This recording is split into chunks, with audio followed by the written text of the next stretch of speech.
L'État assumera ses responsabilités à cultiver le vivre ensemble. Le gouvernement fera respecter l'État de droit dans la démocratie. C'est ce qu'affirme le Premier ministre. Il l'a réitéré face aux partenaires techniques et financiers et s'entretenait sur l'actualité économique et politique. Et plusieurs ministres ont pris part à cette rencontre à Ramdao.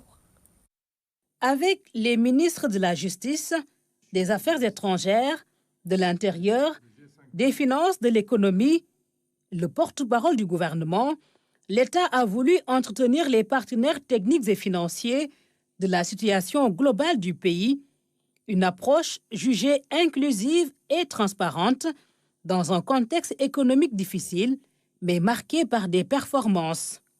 En 2023, l'économie sénégalaise devrait bénéficier du démarrage de l'exploitation pétrolière et gazière.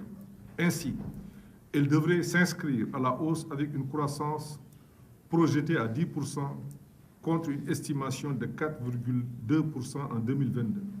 Toutefois, les inquiétudes demeurent sur le démarrage effectif de la production des hydrocarbures en fin d'année 2023.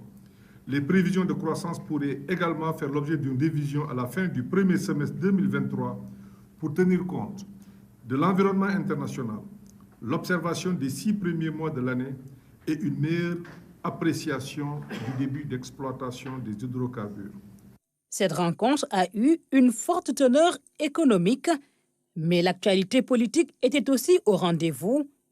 Le Premier ministre a tenu à recadrer le débat sur les droits et libertés au Sénégal. Les statistiques relatives à l'exercice des libertés publiques démontrent le respect par les autorités de police administrative et judiciaire chargées de prévenir les troubles à l'ordre public et de réprimer leurs auteurs conformément aux procédures légales et réglementaires en vigueur. En 2023, sur 4 633 demandes de manifestation sur l'ensemble du territoire national, seules 136 ont été interdites, soit un taux de 2,98%.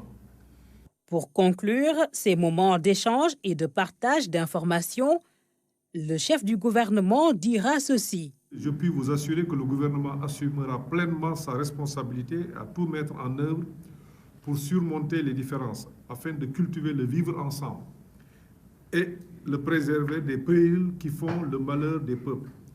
Le tout dans le respect de l'état de droit et des institutions nationales.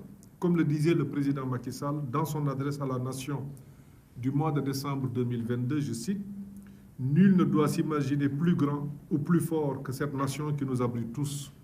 Nous sommes parce que le Sénégal est. » J'en profite aussi pour réitérer l'engagement ferme du gouvernement à faire respecter l'état de droit dans la démocratie et le maintien des institutions fortes, gage d'efficacité et de stabilité. C'est la deuxième fois que le Premier ministre Amadou Ba rencontre dans ce format les partenaires techniques et financiers, un dialogue régulier que le G50 dit apprécier. Les partenaires techniques et financiers apprécient la démarche. Ils saluent surtout les performances économiques dans un contexte difficile. Le G50 réitère son soutien à l'État du Sénégal. Voici à ce sujet l'ambassadeur Jean-Marc Pisani, vice-président du comité exécutif du G50. Cette rencontre était une rencontre de suivi qui a traité des perspectives économiques du Sénégal qui sont assez remarquables, il faut le souligner, avec des taux de croissance entre 8 et 10% selon les instituts.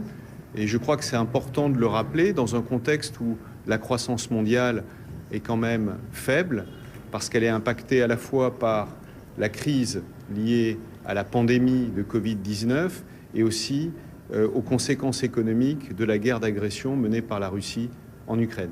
Donc c'est dans ce contexte économique difficile qu'il est apparu important au Premier ministre de convoquer cette réunion afin que les partenaires puissent au mieux ajuster leurs programmes et leurs efforts dans la direction voulue par le gouvernement du Sénégal afin d'avoir le plus d'impact possible sur la population et sur le système en général, de manière à avoir le plus d'efficacité.